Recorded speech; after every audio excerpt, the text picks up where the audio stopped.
Une année s'est écoulée, mais le souvenir reste. Les voisins se réunissent devant cet immeuble de la rue Fernand-Stévin, les uns pour commémorer la disparition d'une amie.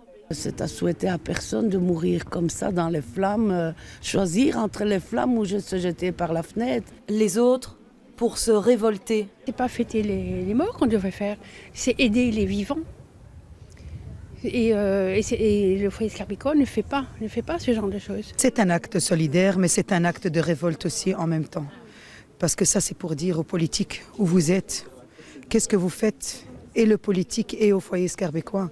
Mais bougez-vous. Et l'indignation ne date pas de l'incendie. Depuis plusieurs années, les locataires de ces logements sociaux déplorent un état d'insalubrité. Si l'enquête est toujours en cours, eux sont catégoriques. L'incendie repose sur la négligence de leur propriétaire, le foyer Scarbecois. Il y a une négligence, c'est-à-dire qu'on a laissé se délabrer pendant des années un quartier.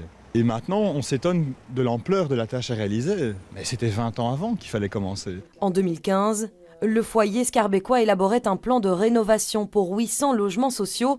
D'ici 3 ans, 250 logements seront rénovés. Nous avons beaucoup de logements et beaucoup de locataires à être mutés.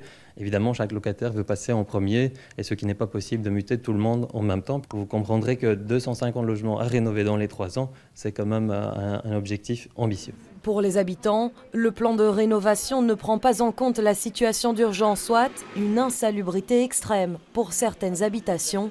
Mais d'après le foyer Scarbecois, chaque locataire devrait être relogé d'ici 3 ans.